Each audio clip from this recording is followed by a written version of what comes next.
aujourd'hui je vous retrouve pour une vidéo spéciale Saint-Valentin. Alors j'ai un petit peu réfléchi pour essayer de pas faire comme l'année passée, donc de pas faire un make-up et une tenue du jour Saint-Valentin. Donc j'ai réfléchi un petit peu et je me suis dit pourquoi pas faire une vidéo avec 10 films en conseil pour la Saint-Valentin. Donc moi personnellement je fête rarement la Saint-Valentin, parfois... Voilà, il n'y a pas de règles précises, mais en général je la fête pas. Ou alors ce que je préfère faire c'est de la fêter de toute façon avec des copines, parce que je trouve ça plus drôle. Et je trouve que regarder un film c'est un petit peu le plan parfait pour ce soir-là, parce que aller au resto ça va être plus cher que n'importe quel autre soir. C'est un peu comme sortir le soir de Nouvel An, sortir le soir de la Saint-Valentin. Donc voilà, un petit film à la maison sympa, en amoureux, entre copines ou toute seule, tout est bon, j'approuve toutes les configurations. Donc voilà, je vais tout de suite vous parler de ces 10 films. Ils sont pas dans un ordre de préférence, mais fallait bien choisir un ordre pour vous les présenter. Donc le premier film dont je vais vous parler est un film très connu que beaucoup d'entre vous ont déjà certainement vu, mais qui est toujours agréable à revoir. Il s'agit de Love Actually, qui était sorti en 2003. C'est un film de Richard Curtis avec Hugh Grant, Liam Neeson, Colin Firth, Emma Thompson, Bill Nighy si je me souviens bien. Et donc c'est la vie de 8 couples, par couple j'entends aussi duo entre guillemets, pendant le mois avant Noël en Angleterre. Donc on pourrait croire que c'est plus un film de Noël, mais ça parle de relations sentimentales à différents degrés, donc ça correspond très bien pour la Saint-Valentin. J'aime beaucoup ce film, c'est une valeur sûre, c'est efficace. Le deuxième film dont je vais vous parler est un film du même réalisateur, donc qui est également Richard Curtis, mais celui-ci date de 2013, donc il est beaucoup plus récent. Il s'agit de About Time avec Domhnall Gleeson, Rachel McAdams et aussi Bill Nighy. Et pour ce film-là, il s'agit d'un jeune homme qui découvre qu'il peut voyager dans le temps et qui va décider de se servir de ce pouvoir pour trouver la petite amie idéale. Mais les choses se passent pas aussi simplement que ça. Donc c'est plutôt... Il y a un aspect fantastique dans l'histoire romantico-dramatique. Désolée, je suis malade. J'ai l'impression que tout le temps quand je filme je suis malade, mais bon c'est l'hiver, vive la Belgique. Et donc, où j'en étais? Oui, il y a un élément fantastique dans le film qui est très très sympa et qui fait que ce film est encore plus chouette pour moi que Love Actually. Donc j'aime vraiment beaucoup, je vous conseille About Time.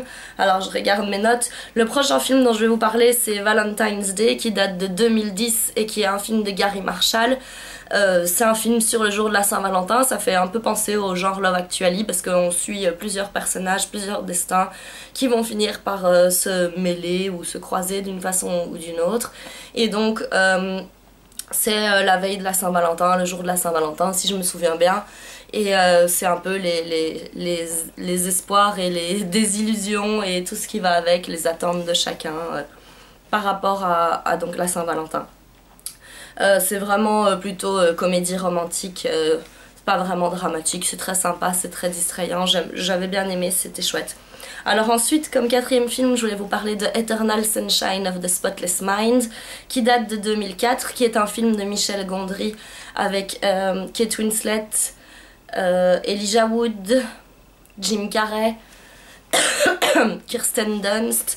Et donc celui-ci c'est plutôt romance, drame, science-fiction, donc il y a aussi un petit élément en plus. J'aime bien quand il y a un petit élément en plus dans les films romantiques. Donc c'est deux personnes, donc Kate Winslet et Jim Carrey, qui se rendent compte que leur histoire arrive un peu à bout et qui décident de s'effacer de la mémoire de l'un de l'autre par un procédé qui existe dans le film. Et c'est petit à petit, en s'effaçant de la mémoire l'un de l'autre, qu'ils vont se rendre compte de l'importance qu'avait leur histoire pour eux, et donc peut-être éventuellement finir par se retrouver ou pas. Ça je vous laisse voir le film pour le savoir. C'est vraiment un très très beau film, c'est très poétique, un peu décalé, j'aime vraiment beaucoup ce film. Ensuite, sortez les mouchoirs pour les deux suivants, parce qu'en numéro 5, je voulais vous parler de PS I Love You, qui date de 2007 et qui est un film de Richard Lagravenese. Je sais pas comment ça se dit. Et je m'étouffe à moitié pendant, je suis désolée. Donc c'est avec Hilary Swank, Gerard Butler, Lisa Kudrow et Jeffrey Dean Morgan. C'est vraiment un film romantique mais dramatique. Donc c'est une femme qui perd son mari et elle se rend compte une fois qu'il est décédé qu'il a laissé, si je me souviens bien, 10 lettres pour elle, donc afin de l'aider à surmonter son chagrin et à recommencer une nouvelle vie. Donc c'est vraiment un film magnifique. Les deux personnages masculins de Gerard Butler et Jeffrey Dean Morgan, c'est un peu impossible à mes yeux de pas tomber amoureuse d'eux. Oh, ils sont trop parfaits. Enfin voilà, j'aime vraiment beaucoup ce film, mais sortez les mouchoirs, ils sont indispensables. Un autre pour lequel il faut sortir les mouchoirs et qui est aussi un drame romantique, c'est The Notebook. Le titre en français, N'oublie jamais, je crois, quelque chose comme ça. Ça date de 2004, c'est de Nick Cassavetes, je sais pas très bien comment on prononce. Avec Ryan Gosling, Rachel McAdams, Gina Rowland et James Garner. Donc ça c'est difficile d'en parler parce qu'il faut pas révéler l'histoire. Mais en gros c'est l'histoire d'une jeune femme et un jeune homme qui se rencontrent et qui ont une grosse différence de classe sociale qui va leur poser des problèmes dans leur vie amoureuse.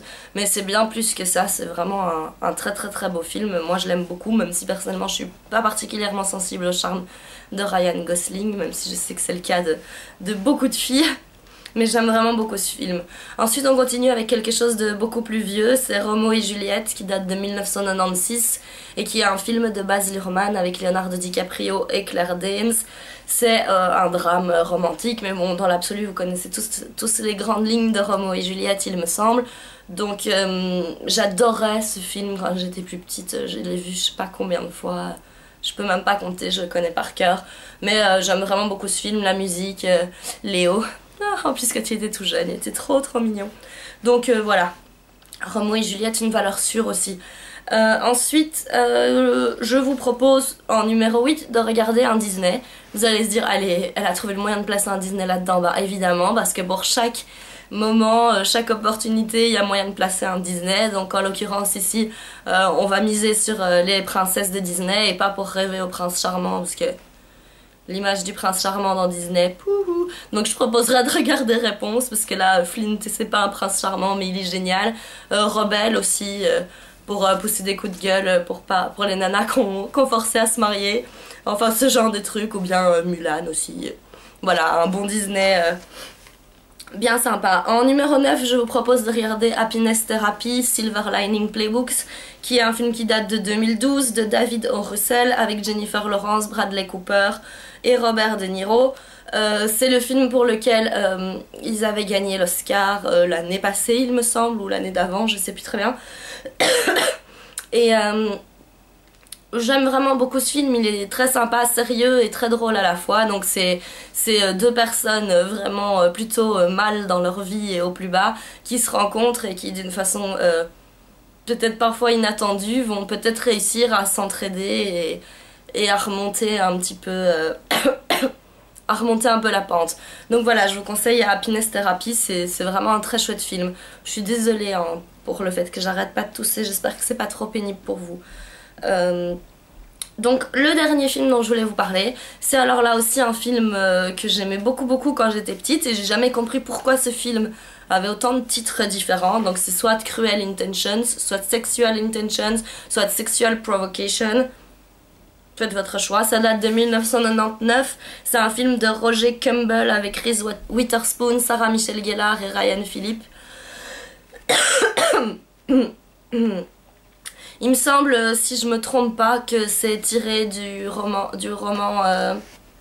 Raison et Sentiment, pitié que je dise pas de bêtises. En tout cas, c'est tiré d'un ancien roman et c'est une adaptation au goût du jour, avec une histoire d'amour un peu farfelue, pas toujours mignonne, mais quand même belle à la fin. Enfin soit, j'aime vraiment beaucoup ce film, il m'a fait verser pas mal de larmes et je le trouve vraiment très sympa. Voilà, j'espère qu'au milieu de tout ça, vous réussirez à trouver un film qui vous tentera pour le soir de la Saint-Valentin ou pour n'importe quel autre soir parce qu'il n'y a pas d'obligation. Hein. Je vous souhaite une bonne Saint-Valentin, quoi que vous fassiez, accompagné ou non. Et je vous dis à très bientôt, gros bisous, au revoir.